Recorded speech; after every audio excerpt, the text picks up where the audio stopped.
There is a flyer on the table over there that we got from the library. We have an author who is doing a reading here at the library, and it looks like it's very interesting. And so I told Amanda we would hand these out. And she's a Roseman resident. Yeah, this gal is a Roseman resident. So please pick one of these up before you leave. It looks like it would be an interesting time to hear the author talk about her book. Also, for our Christmas dinner meeting, trying to coordinate with the restaurant has been extremely challenging. But we do have now Thursday, December 18th, because the casino can accommodate us. So put on your calendar, it'll be out in our newsletters, but put on your calendar, Thursday, the 18th of December is going to be our Christmas dinner meeting. And I don't have any other announcements. I want to make sure that we have plenty of time because, you know, before we have to be out of here with all the chairs put away by 7 o'clock. And so I want to give people lots of time to ask questions. So Siobhan, may I turn this over to you? Yeah, I'd like to make just a couple of quick announcements.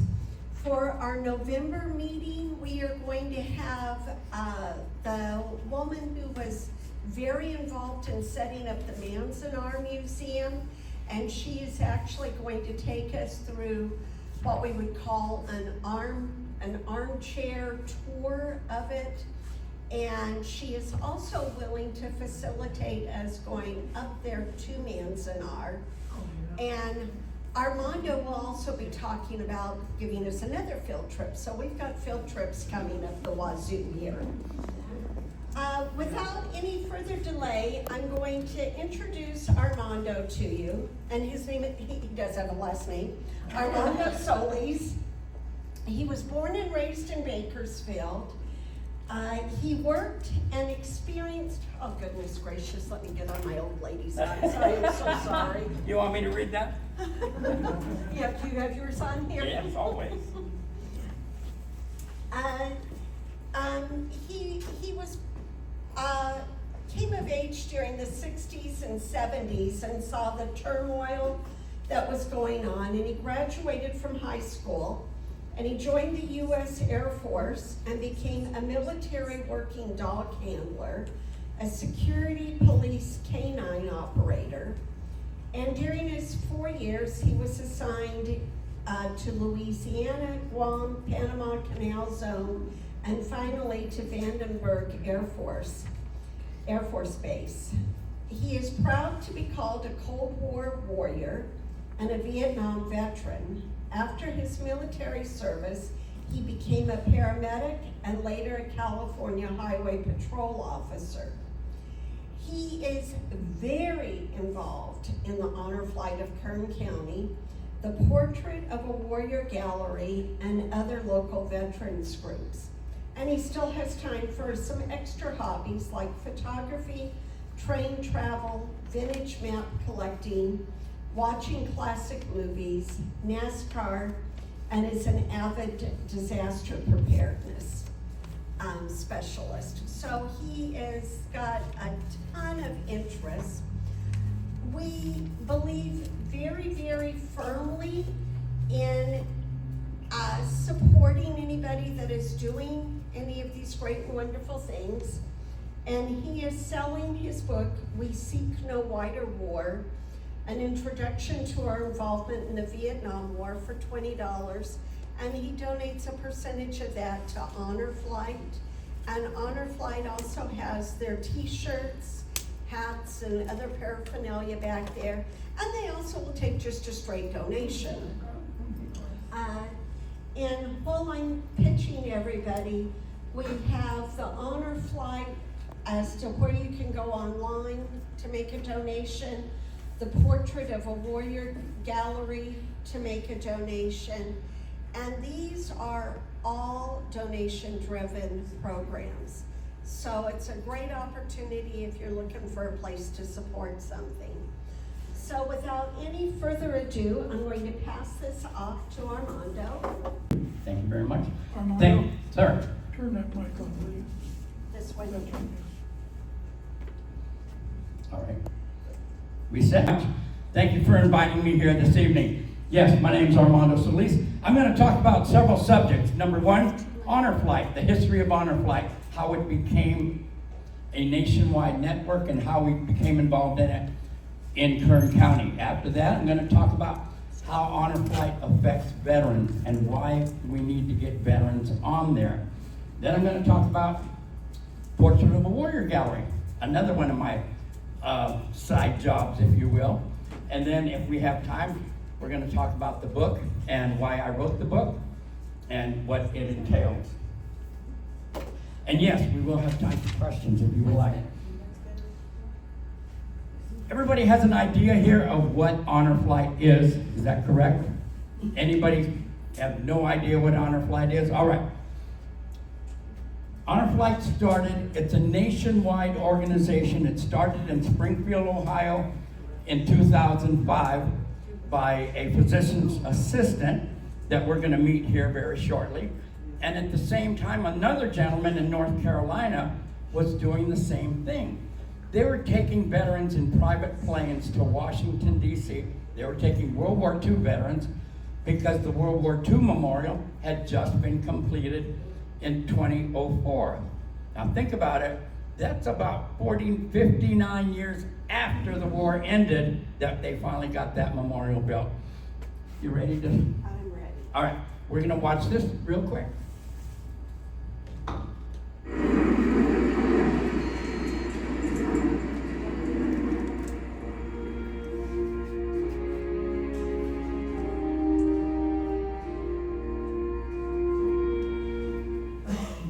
Honor Flight Network is a collection of volunteers all over the country in 138 cities and 44 states that has made it their purpose to get as many World War II, Korean, and Vietnam veterans out here to see their memorial before it's too late. As a network, as of this year, we have flown, I think safely, conservatively, over 120, 130,000 veterans.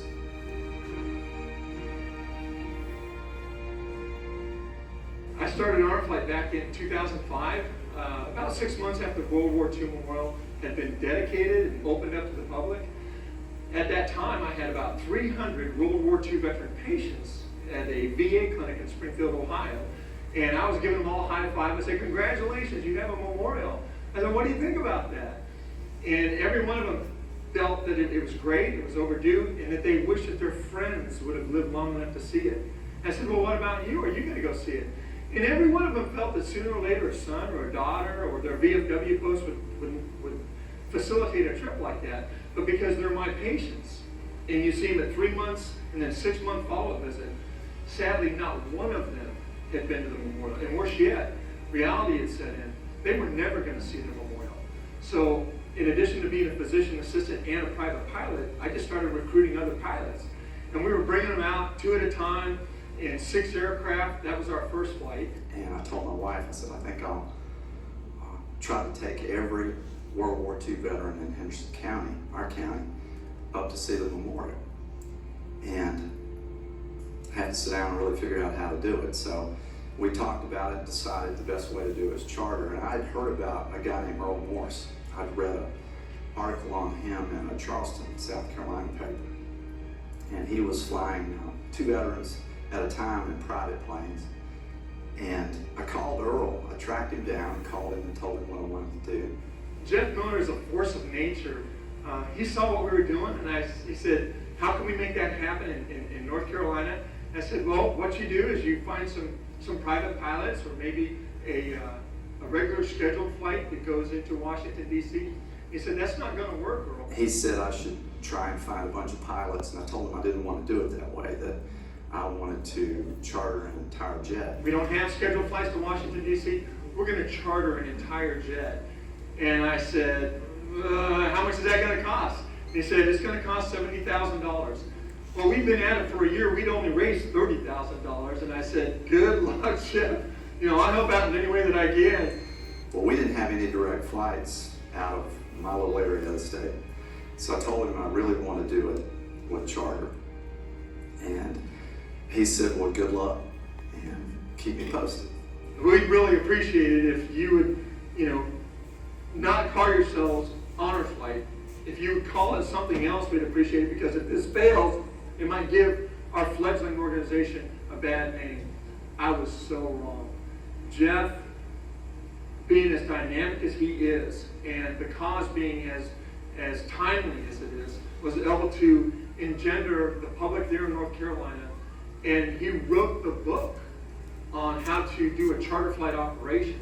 And most veterans that come to Washington, D.C. today are usually brought on by charter flight operations, which Jeff Miller started.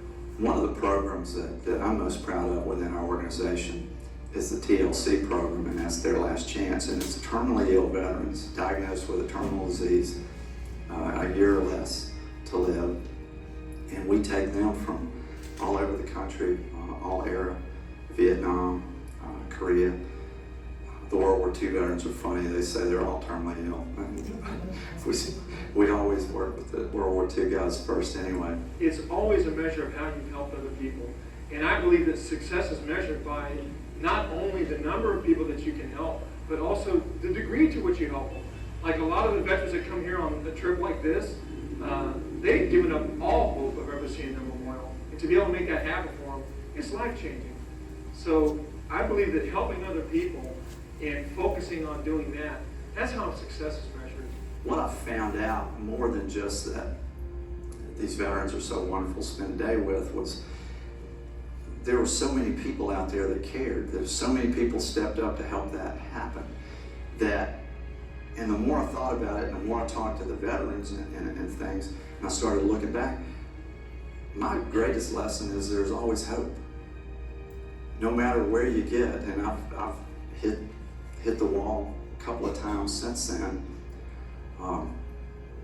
What they showed me, they dealt with, and what I learned through interaction with them, that there's really always hope. There's no reason to quit.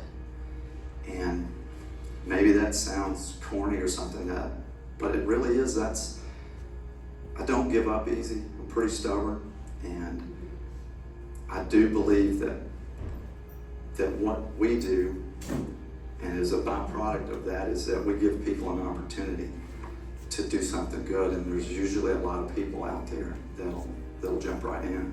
There is something innate in all of us that I believe brings us true joy when we can make that kind of a change in somebody's life. And at Honor Flight, we do it on a grand scale, and we do it at a level that I just marvel at. I am amazed at how many people that we touch across this nation, and that brings us real joy and happiness.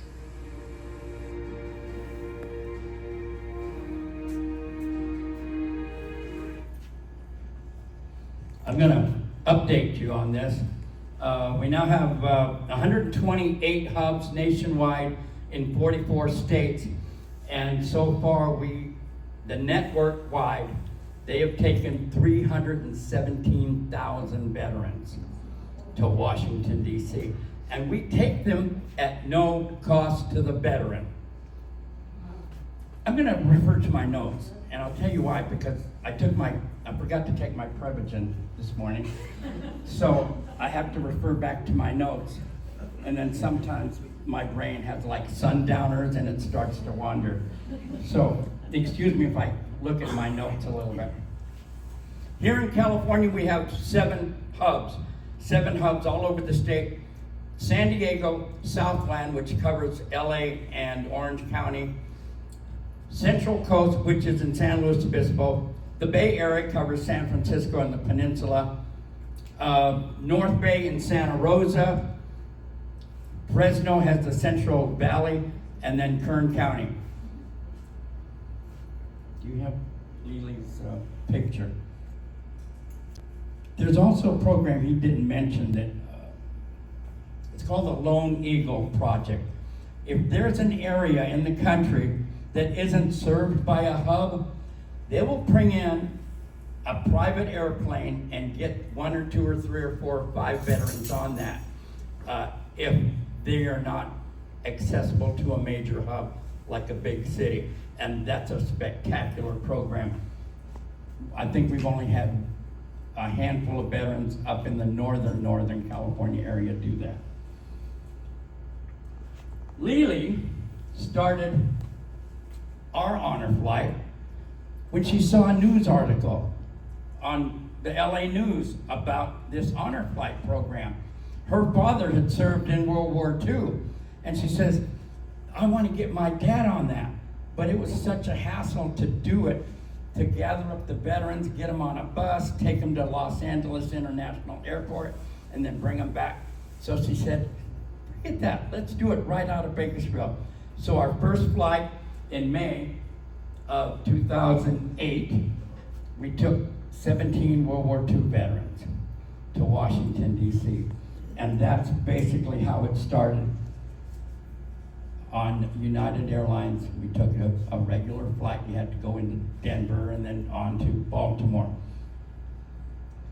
Since then, we have grown. We just got back from Flight 52. And so far, we've taken about 3,000 Kern County veterans. World War II, Korea, and Vietnam. And that's an incredible amount of people. We do more flights than the majority of hubs that are our size, cities that are our size. We take 2 flights a year, one in the spring, one in the fall. We try and take about 100 veterans on each flight. But along with those veterans, we take guardians. How many of you have been guardians? Diane, Kay, you. So we've got guardians here. How many of you have been on the flight? 1, 2, you've been on it? All right. So we'll take guardians, and the guardians are assigned a veteran or 2. We'll take news media with us. We'll take medics. How many of you been medic?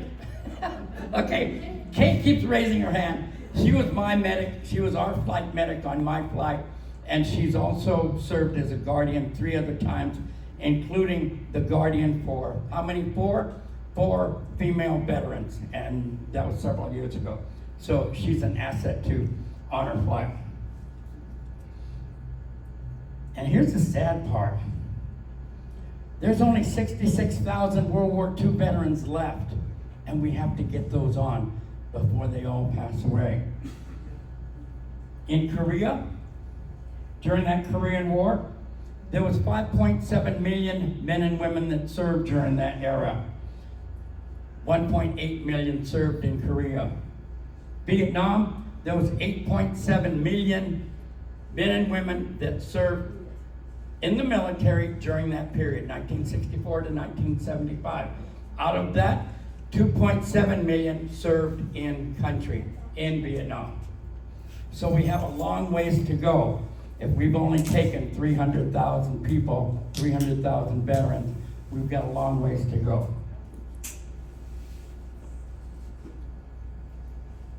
The other veterans that we'd also take is any, and I think they mentioned it there, any critically ill, terminally ill veteran.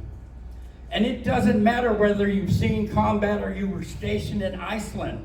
You are a veteran. You signed that paper to Uncle Sam, payable in full whenever Uncle Sam wanted it. It wasn't your fault that they didn't send you to a combat zone. Uncle Sam wanted me in Greenland. He wanted me in Panama Canal. You still have a right to go on that flight. Now, just so there's no confusion about what Honor Flight is, I'm going to tell you what it's not. It is not a government-based program. We get no federal funding. We are not part of the Veterans Administration. They have nothing to do with us other than say, if they run into veterans, have you been on Honor Flight yet? We are not motivated by who's in the White House or who's not in the White House. We are not motivated by politics. We take the veterans to honor the veterans. And then the biggest one, we are not a party bus of baby boomers. We're an all-volunteer, nonprofit organization. We don't get any money for it, except to take those veterans. Nobody on Honor Flight anywhere gets paid. Lely Marsh doesn't get paid. I don't get paid. Nobody gets paid. We're all volunteers, and we're here to do a calling to get veterans on that Honor Flight. And it's done by the generosity of the public. Ralph Bailey, one of our talk show hosts, just put out a presentation. He was able to raise $50,000, pretty close to that this last week to get our veterans. We won't do bake sales or car washes. We'll go out and do things like this. We'll solicit for funds. We do have a fundraising committee that goes out and takes care of that.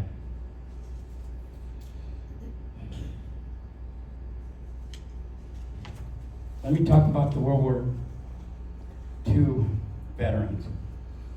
I think you've probably all seen news articles where they're going through New York and ticker tape parades and yay, they won World War II, hooray for them. It took those guys and gals over 2 years to come back to the United States. There was so many of them. They weren't greeted with ticker tape parades. They were just greeted by saying, good luck trying to find a job. And a lot of them were destitute in World War II. They didn't get that homecoming that some other people have gotten. Same with the Korean War. That's known as the Forgotten War.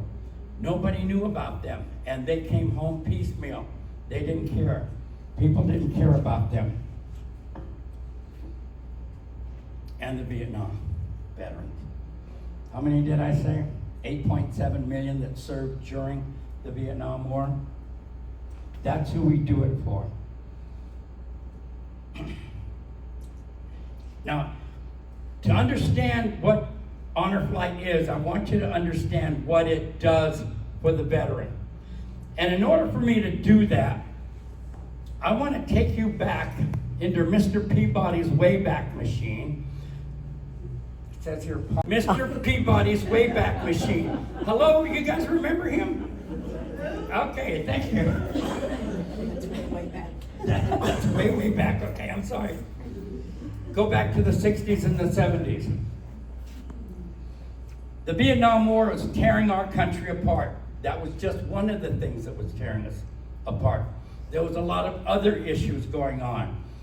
But with the Vietnam War, it was like the commies against the Americans, the blue-collar workers against the hard hats, the hawks against the doves. And people were really mad and upset and distrustful of the government. And who'd they take it out on? Every person, every man, woman in military service. When we got back, they were treated with disrespect, unappreciated, unloved. We were called baby killers, murderers. We had blood thrown on us. There was a point in time when we could not even join the Veterans of Foreign War organizations because they were telling the Vietnam veterans, you weren't in a real war. So those guys never joined. So we lived with that stigma. We lived with that for many years. A lot of us decided not to even put our veteran status on job applications because they would not get hired if they thought they were a Vietnam veteran. We kept our veteran status hidden. We didn't tell anybody. We didn't dress up in these hats because we were ashamed. Along comes this program called Honor Flight. A chance for us to go to Washington, D.C. with other veterans to go see those memorials and those monuments built in our honor. A lot of us were hesitant about doing that. A lot of us were saying, Save it for the guys that were in combat. Save it for the real heroes. We don't want to go.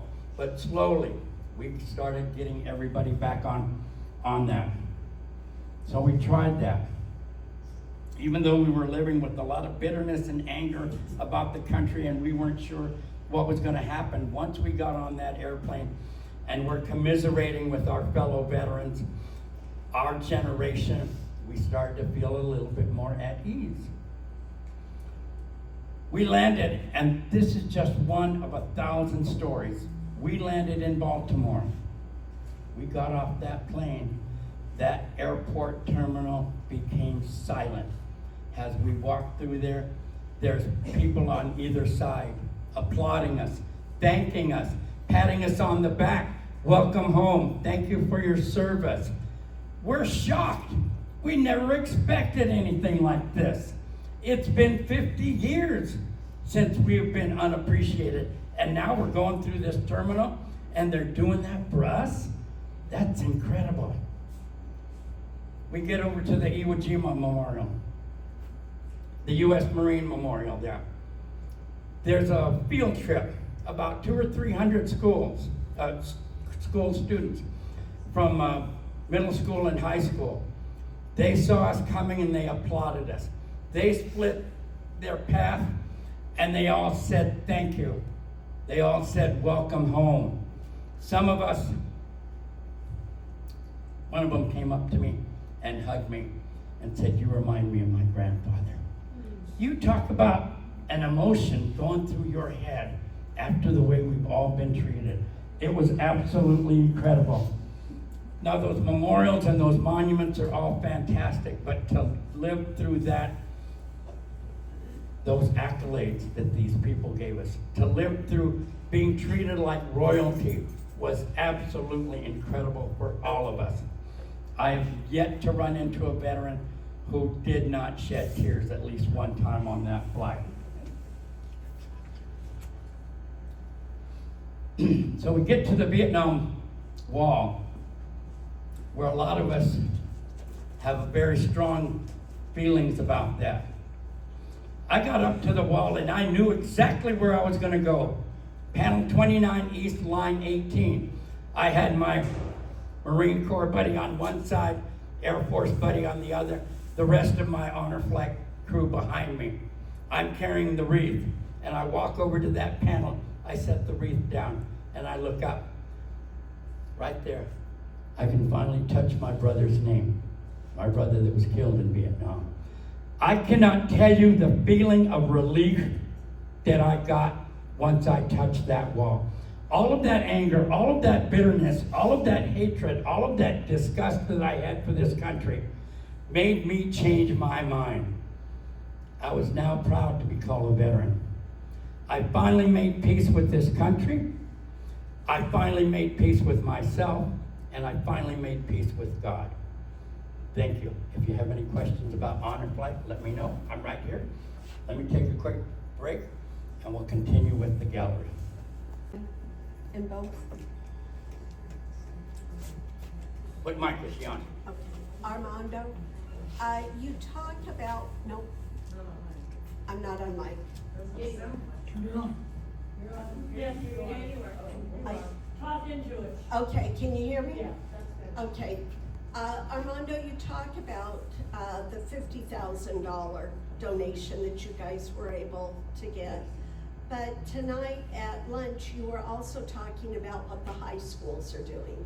Can you share a little bit about that for those of us that are fresh out of Thank you. 50,000? See, this is why I have her here, because I was going to talk about it, and it slipped my mind. You're Mrs. Prevagen now. They're in Bakersfield, and we're hoping to do it at other schools. We have what's called the Kern County Honor Flight Clubs at the high school level. So this is just regular students who want to help donate. But one of the reasons we have them is to encourage some of their family members, or if they know high school alumni from that particular school, if they know that they're a veteran, let's see if we can't get them. Let's see if we can't get you guys to raise enough money to take that specific veteran onto honor flight. East Bakersfield High School last year. They raised $3,000. This is with food sales, doing car washes, penny drives, and all of that. They sent 2 of their East High School alumni to Honor Flight. And they had a special Veterans Appreciation Day during baseball season. And we brought out the 2 veterans that they paid for, and the kids just loved it. They saw where their money was going to. And the Guardians, they're getting paid real well for this? Guardians don't get paid. Oh, sorry. It's hard for me to stand still. I'm a walker. I'm like a preacher. I want to go out and put my hands on you. No, the Guardians have to pay their own way. It's $1,500. And it's well worth it. What you're going to do is you're going to be responsible for that particular veteran or 2 veterans. If they're having issues with mobility, we're going to give you a transport chair and you're going to just wheel them around. If not, if you get 2 or 3 healthy veterans, you just got to keep them herded like a couple of cats. This is like a field trip sometimes with some of these more healthier veterans that will start wandering. I want to go over here. Oh, cotton candy over here. No, get it back in line. So, no, the Guardian pays their own ways.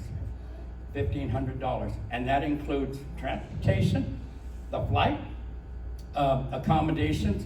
We don't stay at a cheap place. We stayed at the Sheraton Pentagon this last trip. All your meals are included, including a wonderful dinner on the 2nd evening we're there. It's hosted by numerous people, and we've got guest speakers and giving out presentations to the veterans. And Armando, Yes. we all know that somebody's spouse loves them dearly and would love to go most of all. Yeah. Then what? Sadly, wives are not allowed on the flight. And there's a reason for that. This honor flight is made for the veteran. We want the veteran to get 100% give 100% of his attention to those memorials, to the monument. If I take my wife, I'm gonna be too concerned that she doesn't trip, that I'm gonna hang on to her. I'm gonna make sure that she's all right. Can you see that okay, honey? Can you do this? Oh, we want the veteran to focus on themselves, on their fellow veterans, and what they're saying. And yes, we have to leave the wives alone, and I know that's a difficult decision. You want me to tell them what I told you? No, Okay. Oh, come on. go ahead. And when I tell some of the wives and veterans is, I've been married 4 times. I don't want any of my wives going with me. and it's difficult. And I tried, I had one wife who was the caregiver to that particular individual. Had to almost feed him and dress him, but he had a ton of medications, nebulizers, quick IV type stuff. No, we could not take him, but what we did was we got a paramedic who was his guardian, who was able to take care of all of his medical issues right there on that flight. So we will accommodate you. Who said that? That's on a, sorry. That's on a, I wanted to put my hands on him.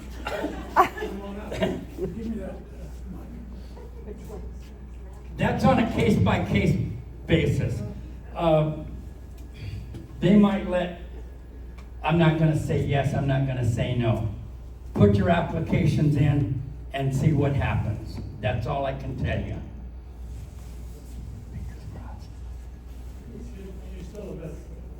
Yes. But are you a veteran? Both? Yes, both are veterans. When did you serve, sir? Okay, Vietnam, and when did you serve? Okay. No, but this is the other thing they're doing in Washington, D.C. They're putting up a memorial for Desert Storm, and the war on terrorism. I keep saying, they're gonna be done next year. It's like the high-speed rail. When they get done with that, then we'll start taking that era of veterans.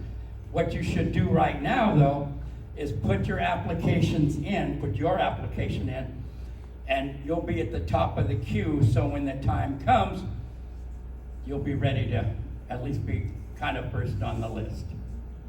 Anything else? Gallery.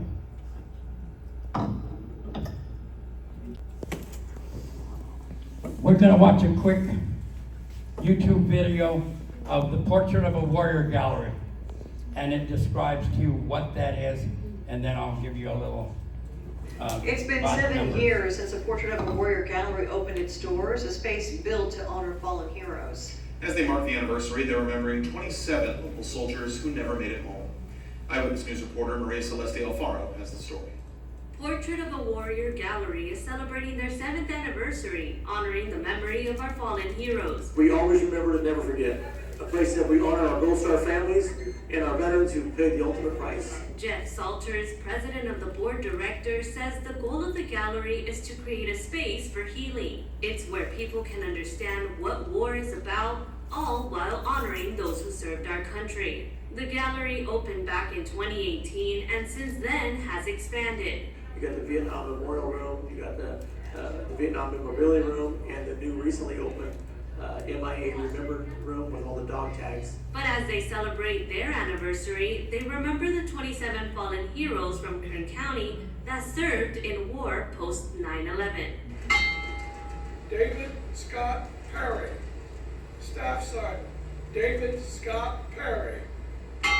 People gathered in front of the gallery to ring the freedom bell, reading all 27 names of the soldiers who were killed in combat serving their country. For them, 9/11 was the reason they joined the military. These guys, they knew what happened, and they signed their name to the bottom line and said, I'll go. And for these 27, they never came home. Salters recalls 9/11, describing it as a crazy day. I was getting ready for work, and I turned the TV on, and I saw that it was an attack. Rick Knight, a Vietnam veteran, says he was at work when he found out about 9/11, not understanding the severity of it until the second plane hit. The plane hit the second tower live, and it got my heart. Knight says it's important to remember the bravery that first responders showed that day. While others were running out, our civil servants, our wonderful firemen and EMTs and policemen were running into the train. Staff and veterans hope that people will visit the gallery to learn more about history and honor the soldiers who fought for our country. Reporting from Bakersfield, Maria Celeste Alfaro, Eyewitness News. Hi, I'm Rochelle Garcia with I give tours, I give tours there on a fairly regular basis. Not as many as I used to, but I do it for special occasions and special groups. And if you guys want a special tour, work it out with Gretchen. We'll get you over there and I'll give you a special tour. And one of the things I start out with, who's my history majors here? Do you know who Marcus Cericio is? He was a Roman senator, philosopher, and he wrote several thousand years ago, "Poor is the nation that has no heroes, but poorer still is the nation that has heroes and fails to remember and honor them." That's what we do at the gallery. They were started 7 years ago by a gentleman in Baytown, Texas. He started the first gallery of Texans who were killed post 9/11. We got wind of that and we said we could do that here in Kern County.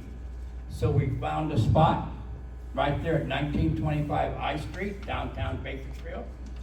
We were just gonna do half of this building when the landlord came in and saw what we were doing, honoring our military, and he says, you know what? I'm gonna give you the other half of the building for free. So that's how we've been able to expand. We have 3 local artists. Nellie Scarborough, who did Pratty's portrait here. Zach Thompson, who's done 4 others. And Vanderpool, who's done the picture portrait in pencil that you see over there. These are the people that we honor. The 27 post 9/11, they're in the big ones. We have 24 servicemen and women that have died while in the service, but not as a result of combat. Yes, they have a tendency to leave us in the least expected ways. This is Cole Lang in the pencil portrait there. His mother's very active in honor flight. He served 2 tours in Iraq and Afghanistan. He has the recipient of 3 Purple Hearts. He still had shrapnel in his back. He had traumatic brain injury. They sent him to Germany, to the Army hospital there, and they loaded him up on opiates. They discharged him from the Army, sent him off to the VA here in Bakersfield. Guess what they did? They loaded him up with opiates. He couldn't stand it anymore. He finally got on methadone. That worked for a little while, and he went to a doctor's office to get some additional methadone. Him and the doctor got into a fight, and the doctor shot and killed him. Could you imagine what the mother went through? But in any case, she's one of our staunch honor flight people. So we have 23 portraits. Some of them took their own lives. Some of them were killed in traffic accidents. But they were all in service to our country at the time. Then we have the Vietnam Room. Between 1965 and 1975, we had 14,000 Kern County men and women sign up for the military. Out of all of that, 178 never returned. Can I have the other picture? Yes. There, she's got it. No, my picture.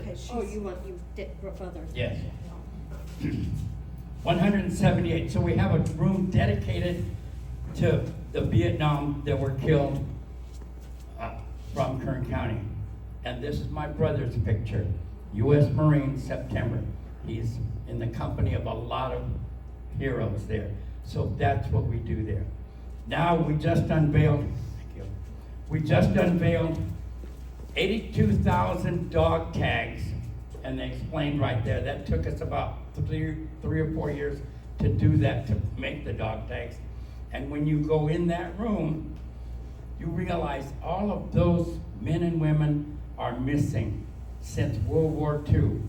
They're still missing.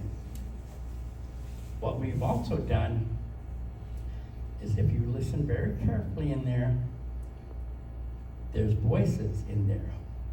We took some high school kids from our ROTCs and history classes and gave them the names. So what they will say is, I'm Robert Lingo, please find me and take me home. You talk about being something eerie.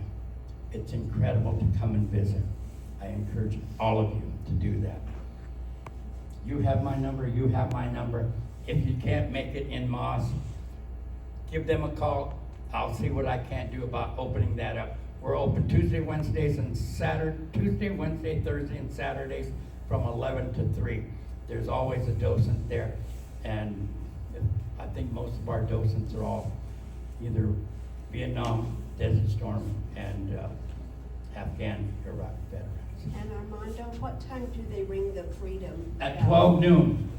Every day at 12 noon, they'll pull out the Freedom Bell and they'll ring it 3 times during the day, unless they have a special event going on. Anything else?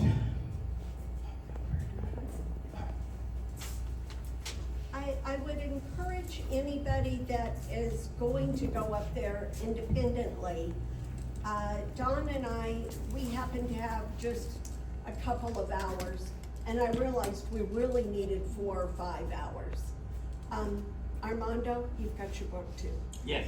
Yes, that's what I was going to say. Are there any questions? We need to, but we would like to have some time because he has his books and things for sale. But are there any questions from the audience? Honor flight, gallery, about me, about her. Okay, then I will say, thank you very No, much. we're gonna have We're them gonna do talk the book. about the book. And, we're Gretchen. gonna talk about the book? All right, you talked about the book. We'll be out of here in time. That's fine. I promise. That's fine. We have a great audience who always help us Yes. clean up. All right, so you know about, sorry.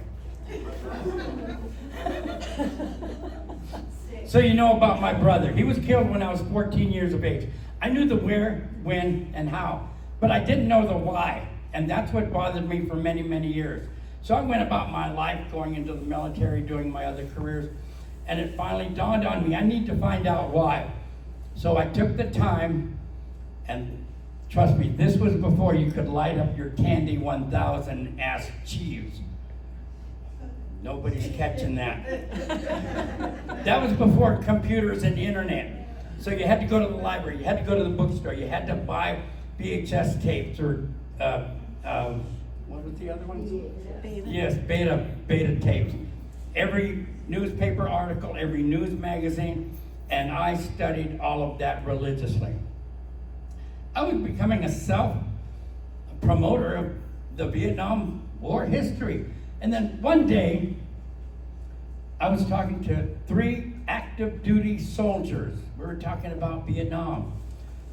And they said, what did the French have to do with Vietnam? Hallelujah, it hit me. If you know anything about history, that's how we ended up there. Thank you, Charles Ruff. So I said, I'm gonna do it, and it took me 15 years to write this book.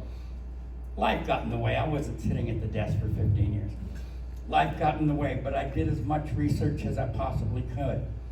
One of the things that I did that I've never seen another book do is if I mention a battle or an event or a bombing where Americans are killed, I listed the name, age, and hometown of every serviceman in that.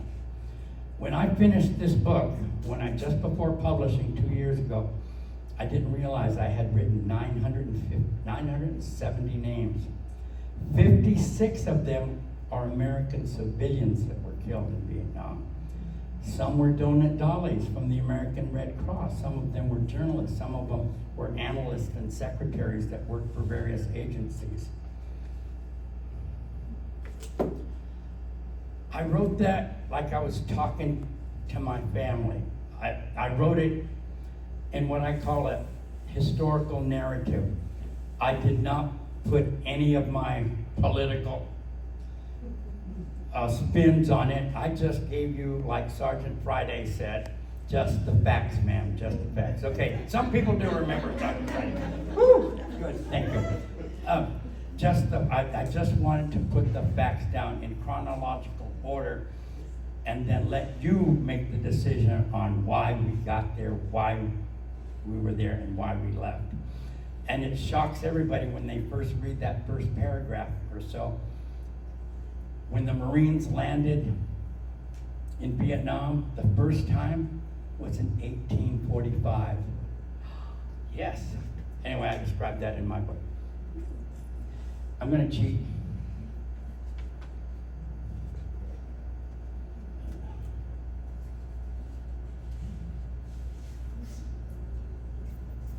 Yeah. Going through all of that research, that was the hardest part, was going through all those names and finding all those names. And I made little notes on some of them that I could find.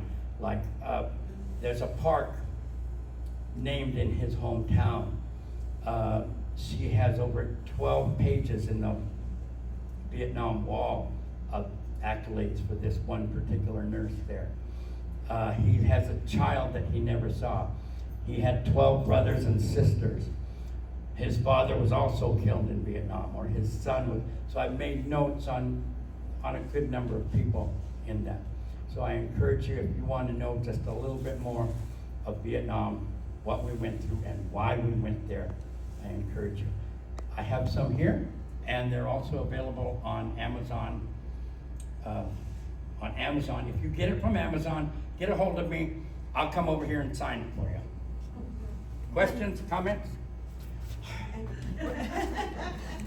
Gretchen, before we go, Charlie, could you come up here for just a minute? We have 2 Roseman residents that were killed in the Vietnam War. And Charlie, I'll let you talk a little bit about that while I've got you here. There's 3. Johnny Tibbs, Corporal. Let me get my thoughts. Gene Johnson and Clyde Ridgway.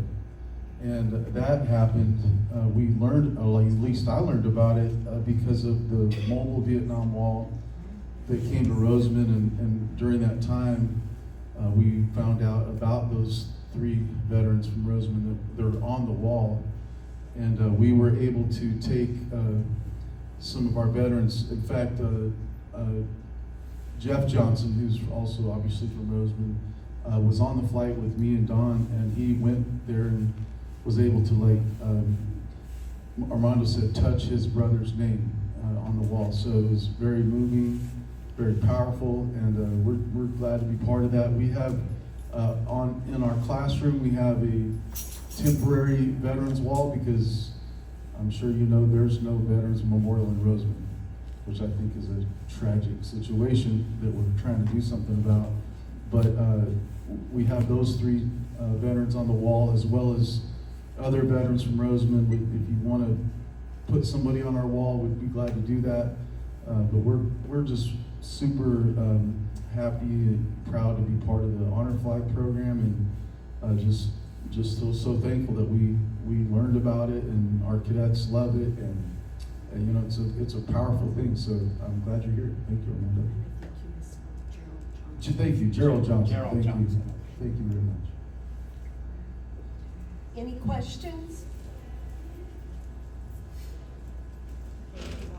We would hate for anybody to leave with any money in their pocket, so feel free to donate, buy, whatever. I'm really glad that he got to talk a little bit more about his book, because obviously this is a labor of love for him to spend the time to do the research, and you know, it keeps the memory of these people alive.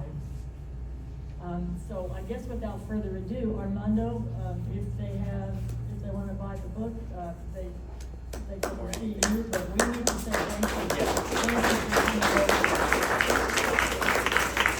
Half the money goes back to Honor Flight, the other half goes into my gas tank on the sale of the books.